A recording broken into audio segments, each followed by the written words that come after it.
Well, good evening and welcome to our special meeting this Monday night, the 19th. I'm going to officially open up our special meeting at 6:32. All rise for the Pledge of Allegiance.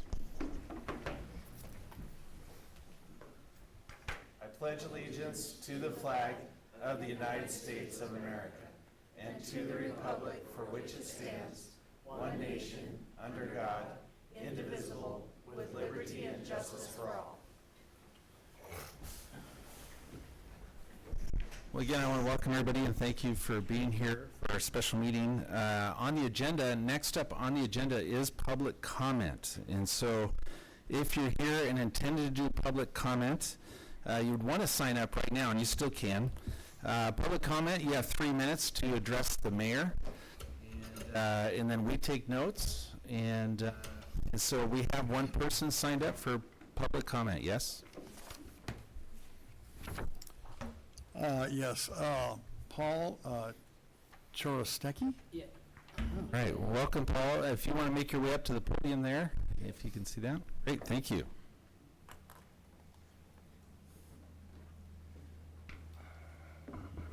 Yep, we're good.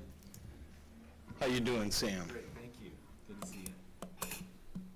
Just a brief history. I met Sam many years ago, staying at one of his Airbnbs back when I used to live in Illinois. I know this great state, and especially this area, very well over the years because Lisa, my girlfriend, of now, 17 years I think we've been together since my divorce. She used to live in Medford, so back in 2010 she took me to the coast and I fell in love with her. I call her because she's amazing. The ocean, the people, the communities around here, the entire state is huge and beautiful. Over the years, I would vacation here, and that's how I met Sam, and I wanted to not leave. And there's many people that come here that have withdrawal.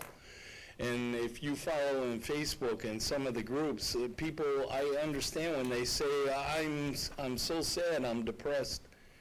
I know that feeling. So finally, after many years, I finally make it here. I'm 60 years old, and at age 53, I went legally blind. I worked in manufacturing all my life, and I've been involved in many committees.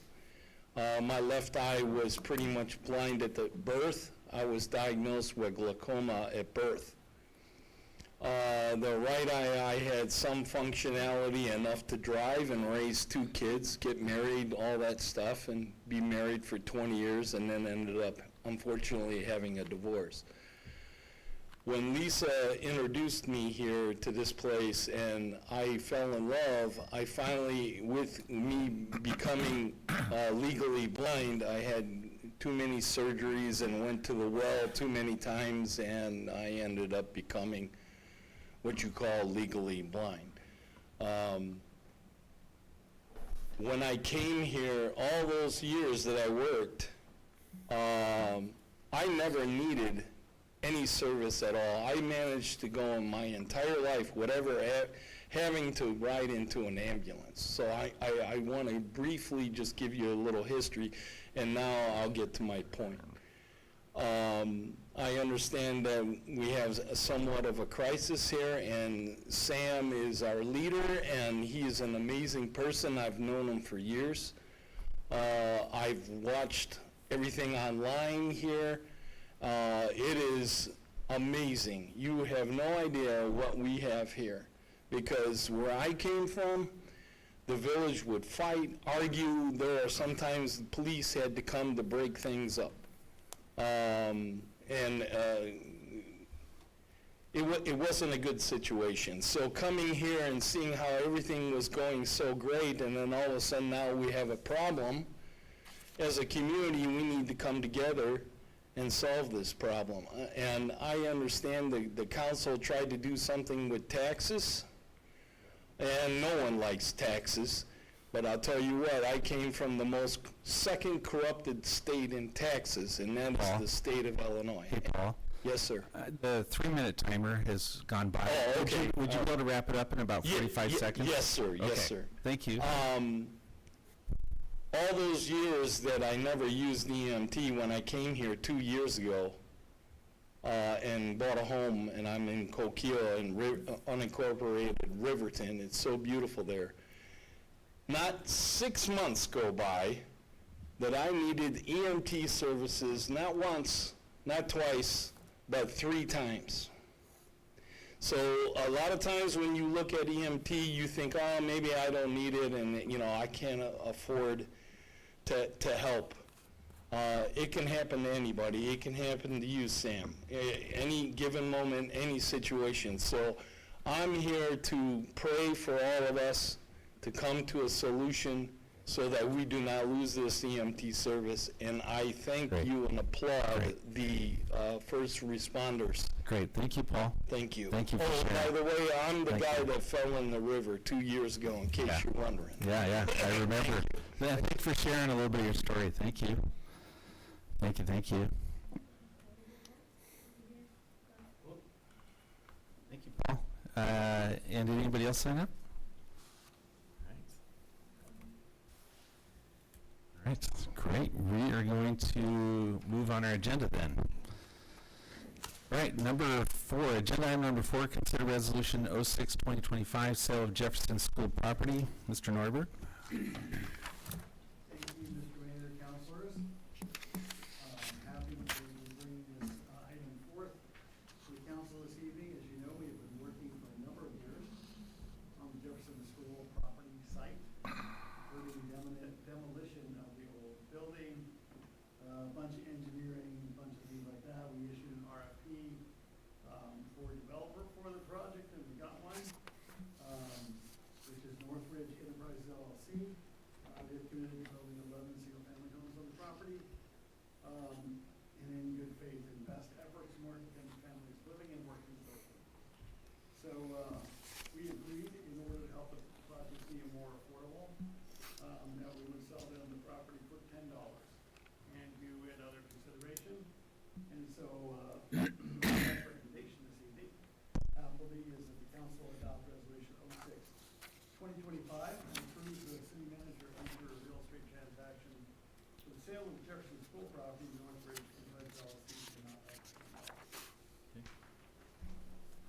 I'll make the motion that council adopts resolution 06-2025 that approves the city manager to enter a real estate transaction for the sale of Jefferson School property to Northridge Enterprise LLC for the amount of $10. All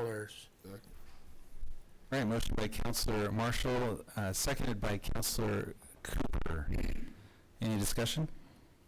Just a big thank you to Councilor Corbis as well as Forrest and his staff for putting this thing together. It's pretty vital. It's hard to get people to stay here, their families and children and stuff to hang out here when there's no housing for them. So this is a big step forward to growing the health of our city and being able to provide housing, good housing for our citizens.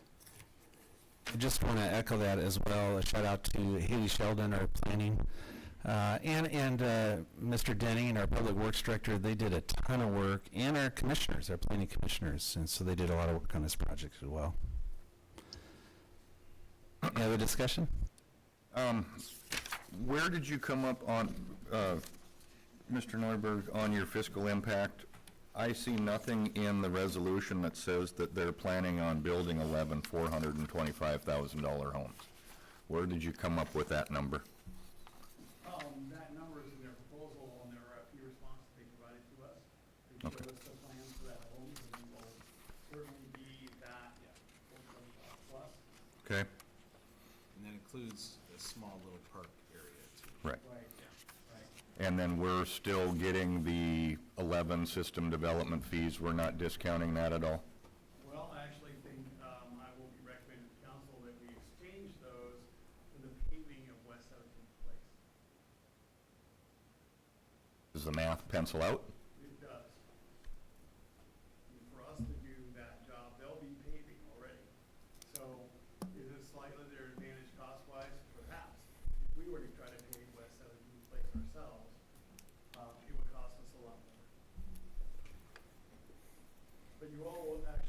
see that end of the deal before it's approved.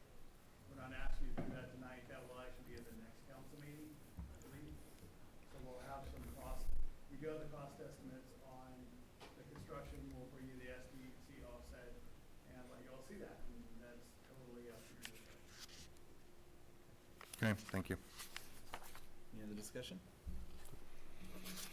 All those in favor? Aye. Opposed? All right. Passes. Thank you.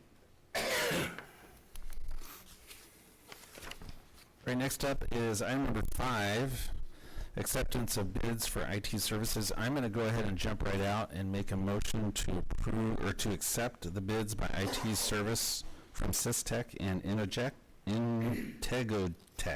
Took me a sec. Yep. Yeah, what I said. What I said, seconded by Councilor Waddington. Any other discussion? All those in favor? Aye. All right. So that takes care of that. Accepting the bids. Now we're at agenda item number 6. Director Ayling? So the bid that we recommend that we accept is from Integotech, and it did take me a second to also remember how to say that. They came in at about $4,708 a month, according to their quote. However, when I asked for a draft contract, they have a lower number in there, so I've got to check to see which one is the correct one. I like the lower one, but we'll see. I have a feeling it'll still be the $4,708, which will cost about $56,500 a year. Currently with Executech, we are very unhappy with their service. We're at, right now, $85,600 for the year, for fiscal year. And it looks like Systech, even though it's another outfit, they do work with Coos Bay, they are pricing at about the same price point as Executech. So we encourage to go with Integotech. The contract does allow dissolution if the both parties are unhappy, so we did double check for that. And if I could weigh in on that just for a sec, the proposals are very similar. One of the things that Integotech has that I think is more robust, they're both really good proposals. We got to meet the founders of both companies. So they did a nice sales pitch. They looked at our equipment. We're very thorough. Integotech, the gentleman who founded that company used to be a corporate security consultant for Symantec. And so their level of security you get right now, like with Executech, and this is very common, you've got these layers of mishmashy different corporations that create a web of defense. These guys, with their proposal, we get a platinum level of defense, which far exceeds what we probably ever had here, but there's not an extra cost to it. They believe, their philosophy is that if they protect your computers well and they are maintain them well, that they don't have to come here a lot. And we would love that to happen, because that has not been happening of late. Do they have any references that we checked out? We did, City of Winston and a couple other ones, and everybody was complimentary.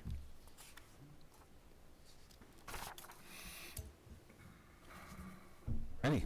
I'll go ahead and make the motion to allow the city manager to sign a 3-year contract with Integotech for IT services throughout the city. I'll second. Motion by Mayor Flaherty, seconded by Councilor Marshall. Any other discussion? Okay, all those in favor? Aye. Passes unanimously, thank you. Alrighty, moving right along, agenda item number 7. Before we move to agenda item, actually, I'm going to go ahead and make an immediate motion. And for the people here, this is a formality. Whenever we have bids, we're required to accept the bids, and then we go into decision. And so I am going to go ahead and make a motion to accept the bids for the recruitment of the next fire and ambulance chief. Second. Motion by Mayor Flaherty, seconded by Councilor Waddington. Any discussion? Chief Farron, have you formally tendered your resignation?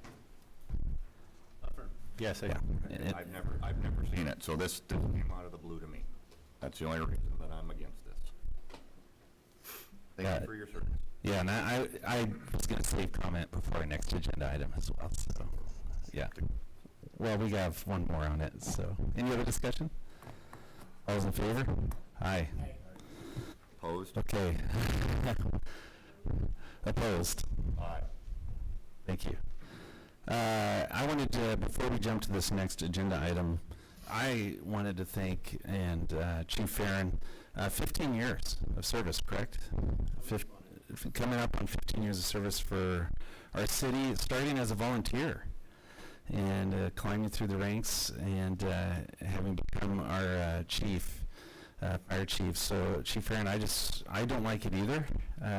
It's sad to see you go, but I know you're excited as well for an opportunity. Is it okay to say publicly? Sure. I mean, people are going to know. He accepted a position at Coos Bay Fire. And so we're sad for us, excited for them. And so appreciate you and your family and for their commitment to our city and for your years of service. Thank you, Chief. When did you formally put your resignation in? Today. That explains why we didn't know. Well, this You're packet truly was gonna be presented- missed. Packet was put together before today, so whatever. Explain that, Counselor. I mean, this didn't happen in a vacuum with Chief. He expressed his intent. He actually told us that he was applying for that. But that's not a guarantee of, right? So, but also time is of the essence. So if he had not gotten that job and stayed, then we wouldn't be approving a consultant tonight.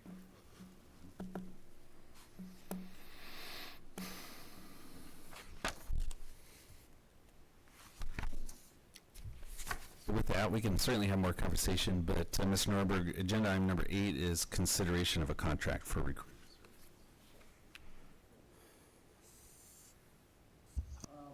The two proposals are in there. They're incredibly similar corporations. In fact, the two principals used to both work at Prothman. So GMP, however that gentleman, who's also named Prothman, broke off from that, created his own firm. Both of them have a fair level of experience recruiting fire chiefs and such in the Pacific Northwest. If nothing else, I've worked with both of them, but more with Prothman, and would recommend at the same price. Their approach is usually really solid. So I'd recommend them for the consultant. I got a quick question on this. Why did we not use a recruiting service for hiring of the police chief? Why did we not use a, I don't recall going through having a recruiting service when we went for a new police chief. Just a question. So you're not thinking we need one now? Well, I'm just asking why we need one for a fire chief, but we didn't for a police chief. It's just a question. well, I think that we've thought that there would be adequate interest, and we were able to, I understand the police side of things as far as recruiting goes much better than I do fire. We had a Sheriff's Chief Association for, the police, and Sheriff, so I was able to reach out to them, get ads placed, do all that kind of stuff, without a bunch of additional costs. But fire is not really, I've never actually recruited a fire chief before, because every other place I've worked, the fire department has been generally separate from the city.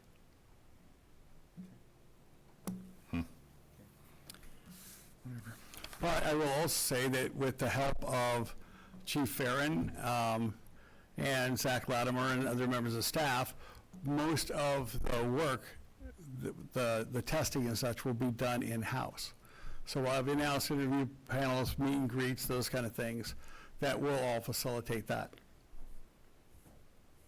Yeah, and the recruiting services they just get it out there for the recruitment to get you viable applicants in front of you to then consider how to move on from there.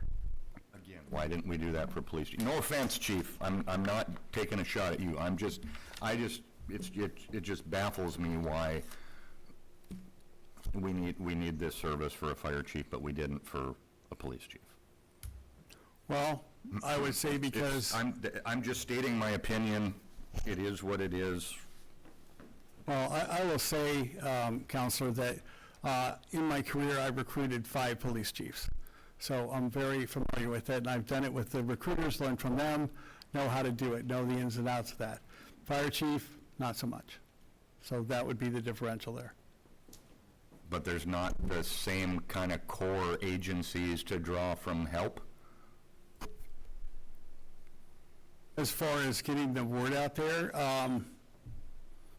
there's some, but they don't seem as organized. Okay, whatever. And so you're recommending Rothman.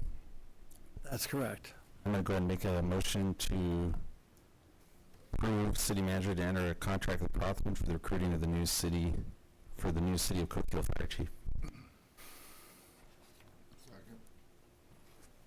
A motion by Mayor Flaherty, seconded by Councilor Cooper. Any other discussion? All those in favor? Aye. Opposed? Aye. Thank you. And we're going to now move on to agenda item number 9. Council, this is just an opportunity for us to discuss what's in front of us today in regards to an ambulance fee, so options for ambulance service. And I do want to mention, I didn't get a chance to mention earlier, and Councilor Corbis apologizes for not being here. She really wanted to be here. She has a senior, a graduate, and Councilor Corbis is the leader of Project Graduation. So they had a meeting tonight. It's family are here. Obviously, we support her choosing family. And so that's why she's not here this evening. I just wanted to make a statement on that.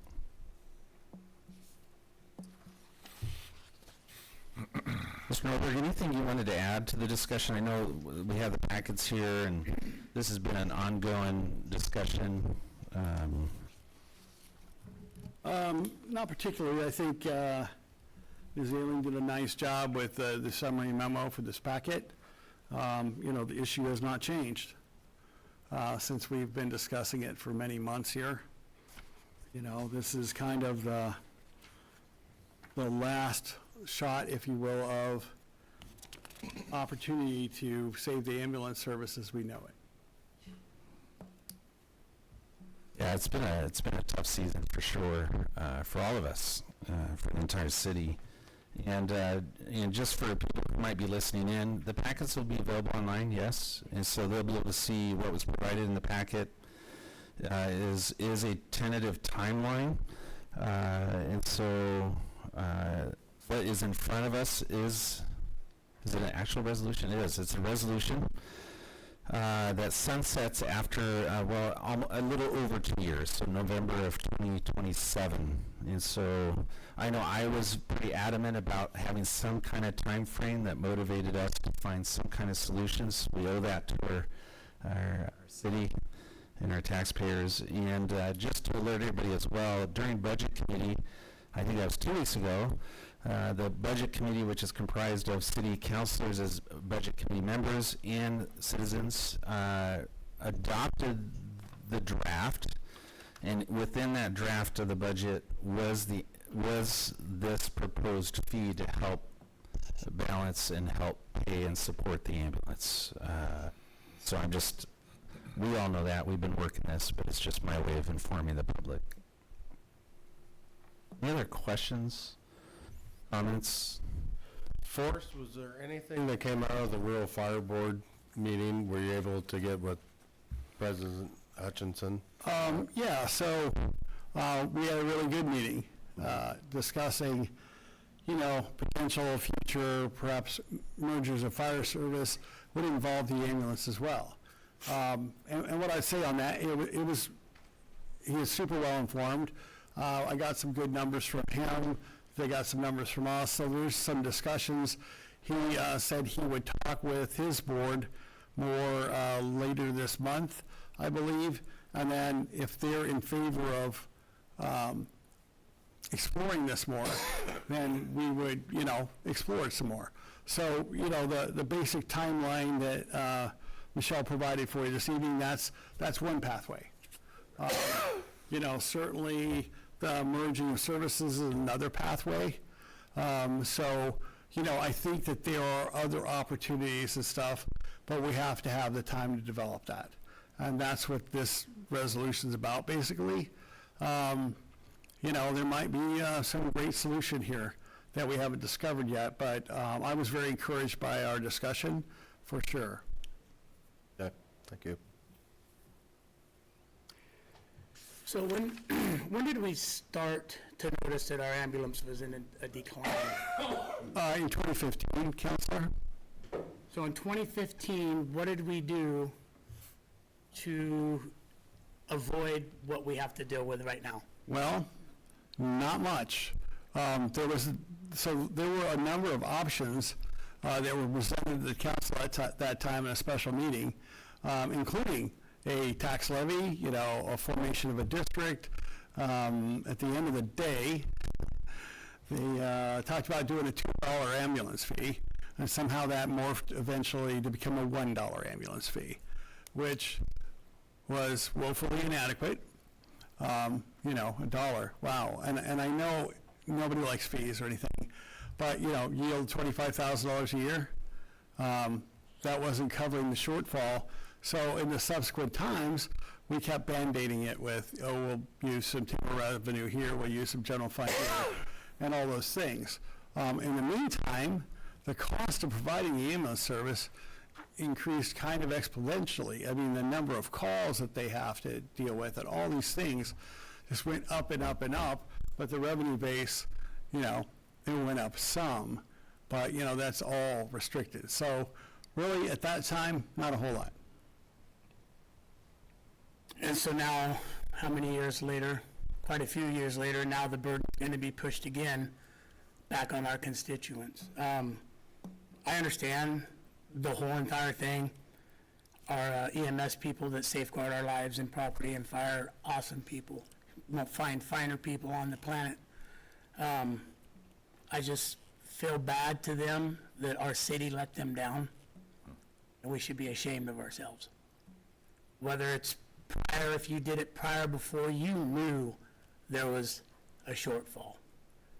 We can't put money, and the fact that we neglected that up until this point, to where now we've got to put a burden on some of our citizens that may have to choose whether or not they're going to buy medicine this month. My elderly father worked his whole entire life, 44 years as an over-the-road truck driver. He gets $1,700 a month. He lives with me. Why does he live with me? Because he can't afford to live anywhere else. He would be homeless.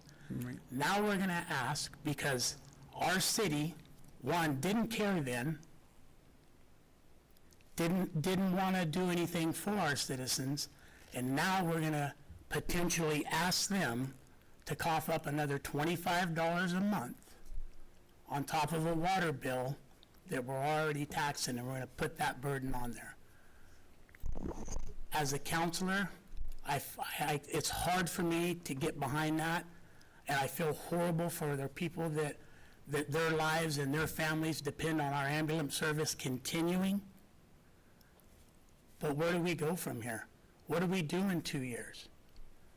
What do we do if the levy doesn't pass? People are taxed to death. And now we're just going to try to squeeze a little bit more out of them because we made a mistake? It's not right.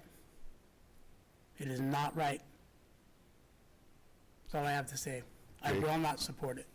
So, and I want to just add, we, the city, and many cities in the state of Oregon and across the nation are inheriting, it is a broken system. There's no business that can survive or no model that can survive on 40% income of what they're billing for. And so I want to remind everybody about and I talked to Senator Smith, and he said there's nothing even remotely close on the floor to deal with the broken medical system. And so, because I think that's where part of the answer has got to be. It's got to be there, and we're not the only city that's struggling with this. And if you Google EMS and EMS challenges in the state of Oregon, It's insane. I started doing that just because it felt like, are we the only ones dealing with this? And it's like, no, we aren't actually. But I agree, Councilor Marshall. In 2015, if they had actually done a service district and a levy, it would have been a lot easier to pass then than it is today, in today's culture, for sure. And we would have been better off. That's partially how Myrtle Point has survived, is because they've approved a small district, and so they've supplemented their income. And so, I mean, it's a challenge. And I've said before, and I've said the same thing you said, Councilor, is I think, you know, it's certainly if we had levied the tax option, people would have been forced to decide. And my own mother's on fixed income, and so this is tough. Councilor Marshall, I was going to say, I 100% wholeheartedly agree with you. The problem that I have with this, there's twofold. Number one, we decided to pull the levy for whatever reason. That would have given the people the choice. We are now taking away that right of the citizens, and we are imposing that. That's not how I want to run this city or be involved in this city, and I will not put up for it. I love the ambulance. It's a vital service, but lack of intuitiveness 8 years ago would have hopefully done a little bit more. The second thing is we're at the mercy of the county commissioners. What's to say that we go and file all this and add this $2 or this $25 fee for 2 years, and the county commissioners say, nope, then what do? There's too many loose ends, and I'm just not happy. That's all I have to say about that. Any other discussion? I don't think anybody's happy to be adding this, that's for sure. And my view, I'm not happy. I've been losing sleep time now, not as much as probably some of our staff, but again, my view of this is the alternative. I can't deal with the alternative. I just can't. So buying us a little over 2 years to figure out, as Mr. Norberg said, what all the different pathways are. My gosh, if we could find a different pathway that didn't mean we had to go with a special district, and we could take this fee off sooner, that's like the greatest hope in front of me, is because the resolution says no later than, so we can certainly take this fee off time along the way, especially if we come up with a solution. Well, we can't provide service for, and I don't have the exact number, we cannot continue to provide services for 5,000 households when only 1,500 are paying the brunt, is part of it. So the taxing district, if anything, should have been done a long time ago. But to only charge $25 for the people in the city of Coquille that have Coquille water, to also provide the people outside, is not fair to anybody. No argument there. The risk and the challenge is if we don't buy time, figure out a solution, then we give up our service district. So this moderate form of maintaining control and building something better for the future, and that's what's in our hands today, and it is not an easy decision. Good luck, Prothman, finding someone that wants to step into this one. Yeah, don't forget to put that in their memo.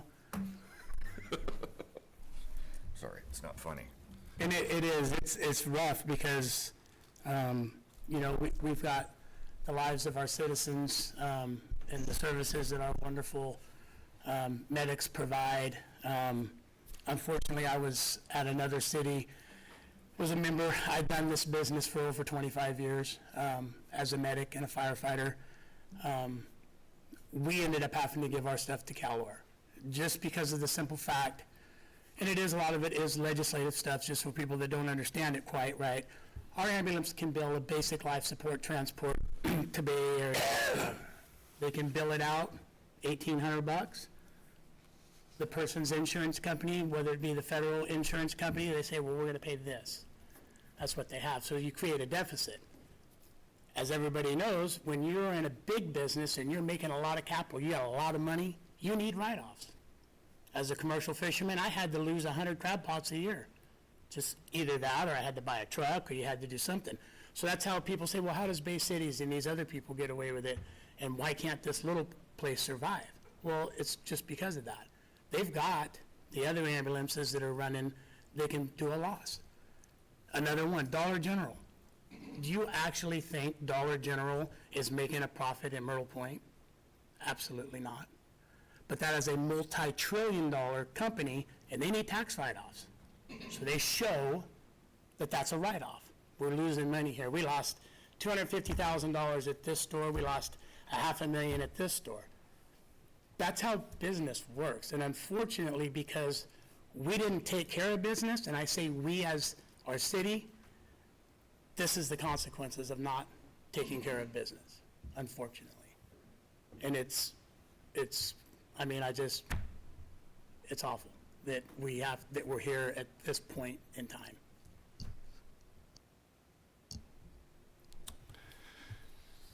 I guess for me, what is at the forefront of my mind is what's best for our community right now. And I agree, it really sucks, this $25 fee, but what's the alternative? The alternative, which it's valid, I mean, this might not result in us being able to keep the ambulance after this 2 years. But the alternative is Coquille Ambulance goes away and somebody else comes in to fill that void.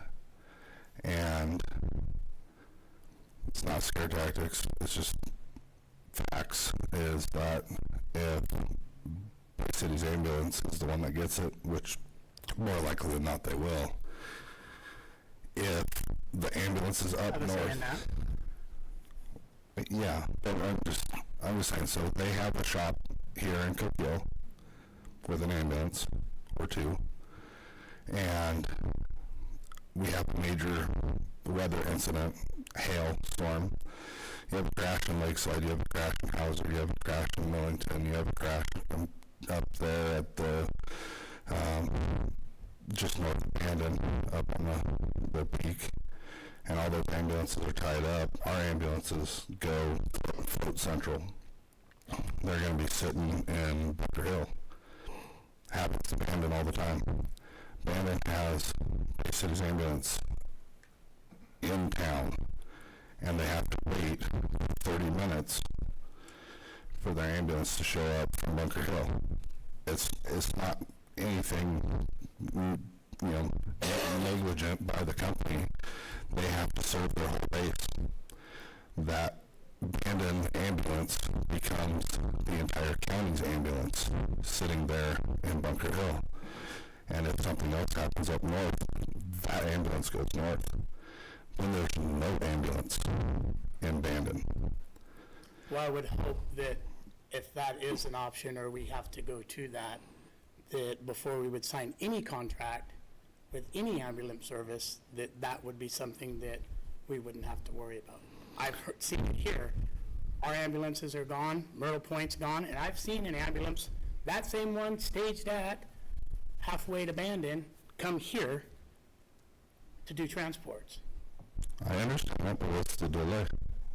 What's the response time? That is my key issue. Okay, so Bay City's ambulance steps up. Our ambulances are both tied up. They're coming from North Bend. Maybe they're staged at Bunker Hill. Our agreement that would be something that could happen with them. There's no other way. I don't see you're going to say that they can't respond to cover other emergencies.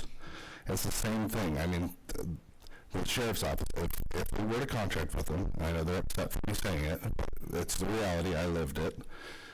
if they have somebody that's designated to cover Coquille and emergencies start happening elsewhere, they're gone.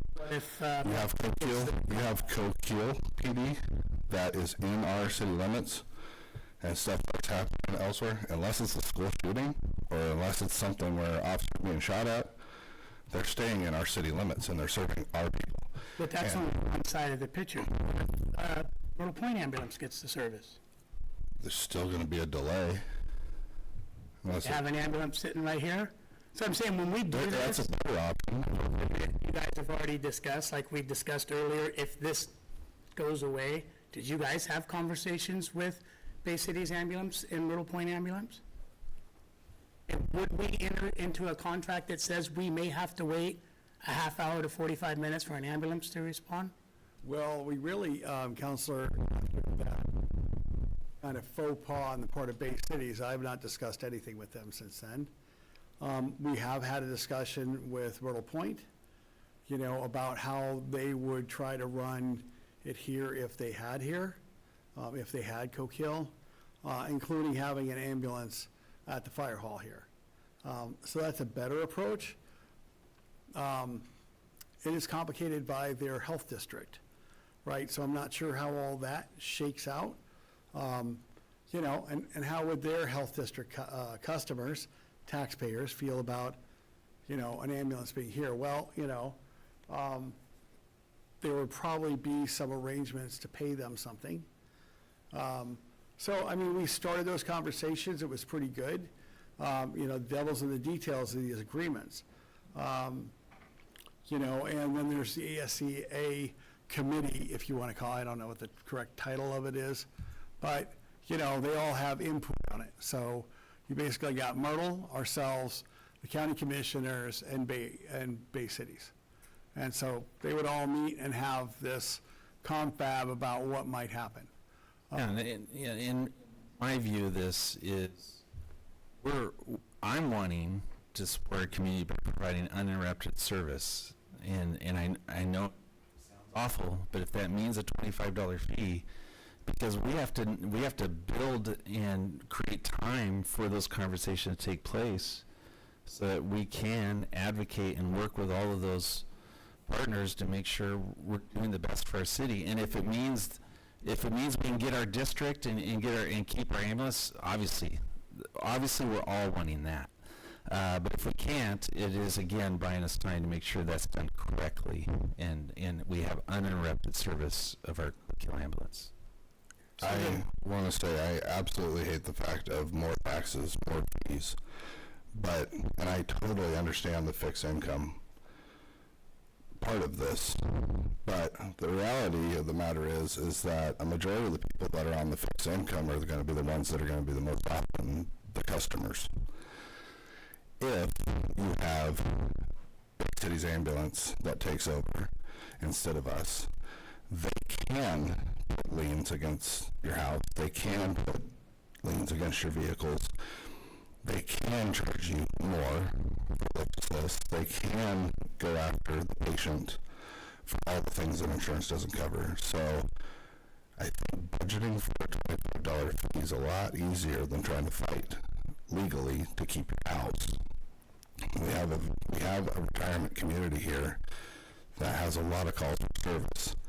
And if you have somebody that gets even one call a month and they're not getting their house taken from them, they're going to. So maybe budget for the $25, or I don't know, get ready to find somewhere else to live when your house is gone. Or the time delay on the response, my dad would be dead. That's my story. That's my life story. Is my dad had 3 more minutes to live with a heart attack, the Widowmaker. He was gone. Coquille Ambulance showed up and they were able to save his life because of the fast response time, because they were here. They were dedicated to our community. They were our ambulance. The fact of the matter is, the bigger the district, the more people you have to serve. You have to go central for that. If Coquille Ambulance, the center, being central for Coquille, means fast response.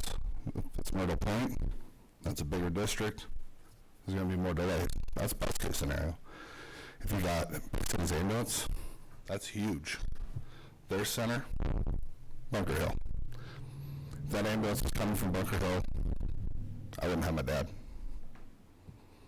I'm willing to pay $25.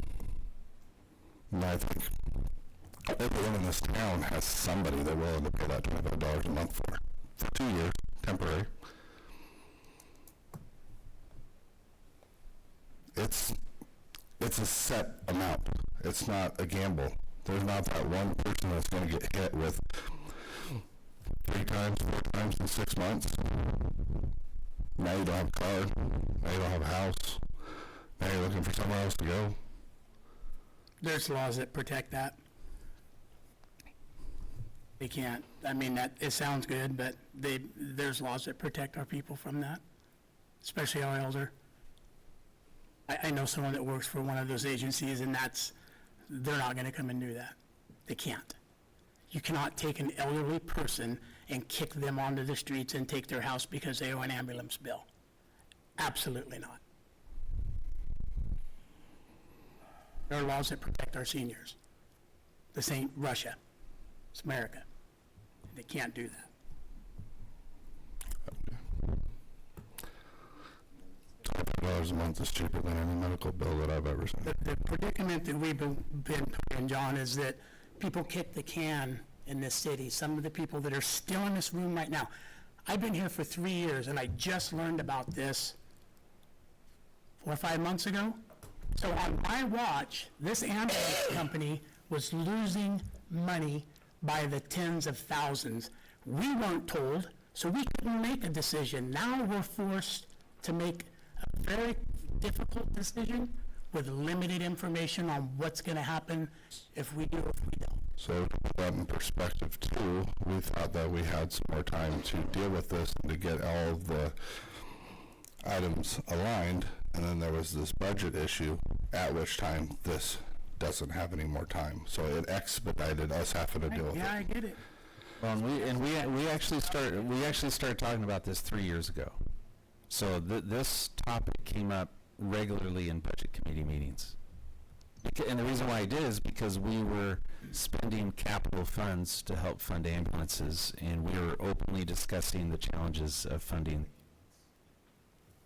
3 years ago. This last year was the main budget meeting. The last fiscal year was the main meeting. We said, all right, we have to have solutions this year. So this body that's sitting right here before everybody and is guilty of not getting off their ass and doing something. Pardon my French. Yeah, I was in the trenches as chief, proposing stuff to the council up here. And, yeah, we tried. It just fell flat. I was just blessed to have great people working for me, that we tried everything we could to save money. Our billing people were motivated, trying to do the best they can. Yeah, I'm just sick over it. This was my life for 30 plus years. And to see it come to this, it definitely hurts. It hurts. Am I willing to pay the 25? Not really, but could I make, like Councilor Cooper said, can I make ends meet by maybe not going out to dinner one night or something to try to provide? My family has had the ambulance, but I totally understand what Councilor Westrom and Marshall are saying too. I just don't know. And that's kind of where it's at for me. You know, I trusted that this stuff was being taken care of. I trusted that this stuff, the finances, I trusted all that stuff. But as a great man once said, and you all know what I'm going to say, is I didn't verify that. I'm going to start verifying it. I don't have time to verify this. And it's just, it puts us all in a bad thing. But I can tell you one thing, my verifying is going to get a little deeper. We have to. We have to pay attention to what is going on. We can't just trust that every one of our department heads are doing the right thing. Because in their heart, they are. But are they really? And if we just trust that that's going on and we don't verify it, this is where we're going to be. And if we don't start verifying, we're going to be here more than once. And your term, my term, everybody that's sitting up here, you're going to be doing this again, doing something else, whether it be in the finance, whether it be in the water and sewer, whether it be wherever. We are held accountable for that stuff. And if we don't start holding other people that are supposed to be taking charge of that accountable, we're going to be right back here doing something different. I guarantee you that. I've lived enough life to know that. And there might be 7 new butts sitting in these chairs before too long also. And I don't want to go down that way. I don't. And 25 is the number we have to have. There's no lower number, nothing. Can't spread it out at all. 25.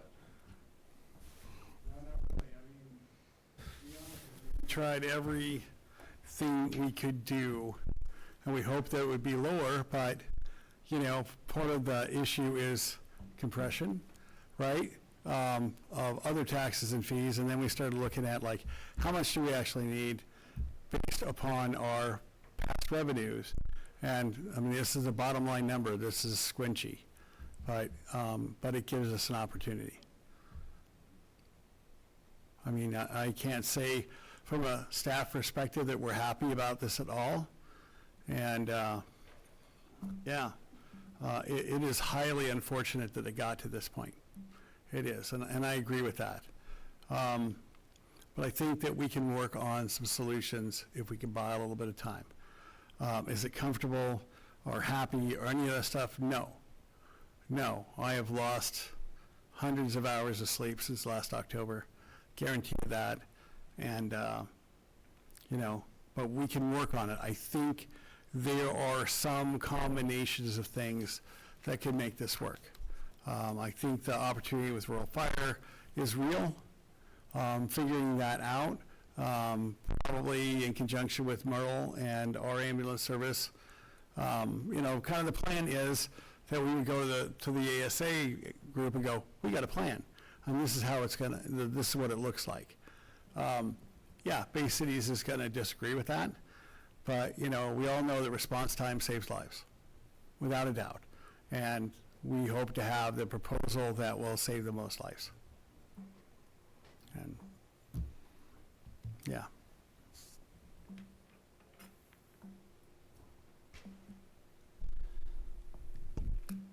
I'm going to go ahead and make a motion and get it out on the table to adopt Resolution 07-2025 to amend the license, permits, and procedures book and increase the ambulance fee in the utility bill.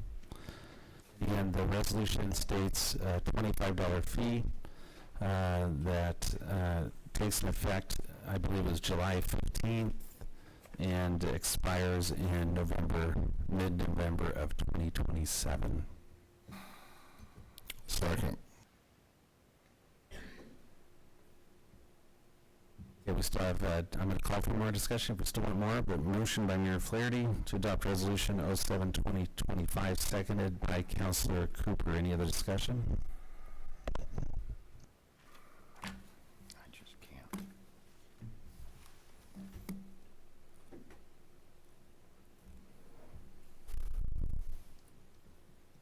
All right, I'm going to ask for a show of hands so that staff can record this vote accordingly. All those in favor, would you raise your hand and say aye? Aye.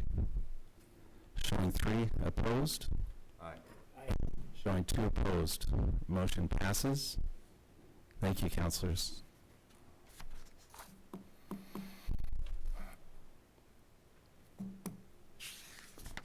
So needless to say, I'm sure, and as we've heard, there's a strong commitment moving forward. This will be a regular topic item in how we're moving along with our discussions and timeline to make sure that we're doing our best for the city and for our ambulance service, for our fire and ambulance.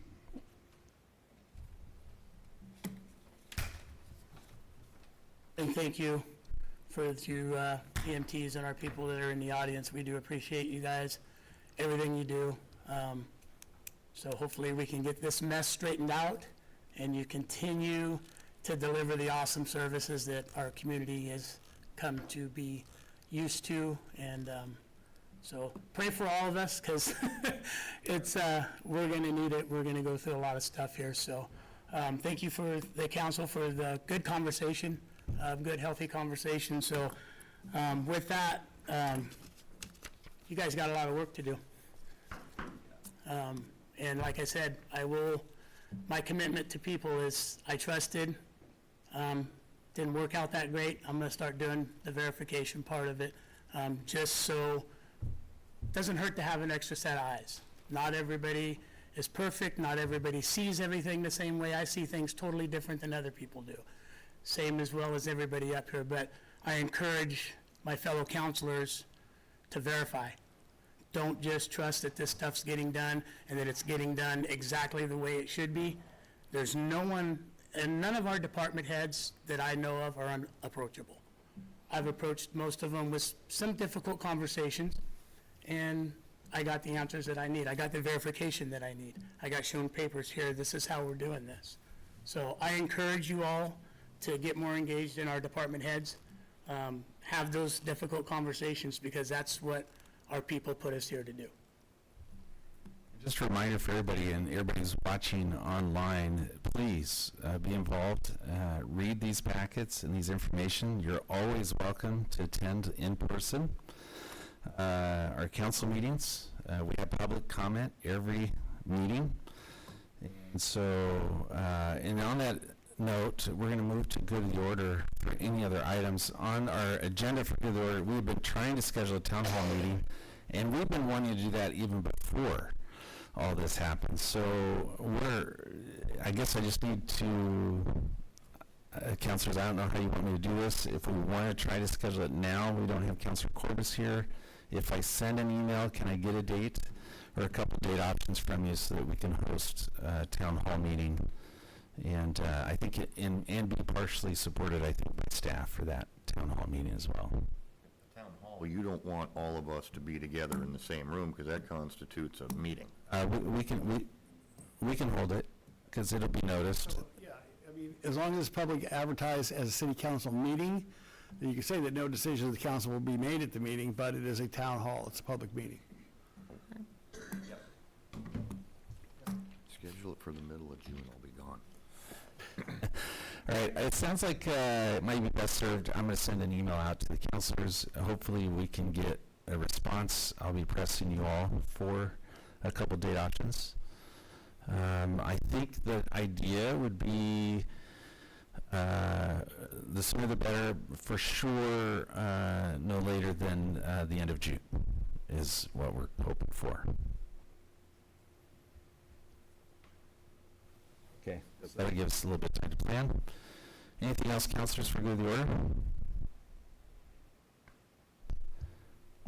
Okay, well, one last thing before I close our meeting. I too want to thank our staff.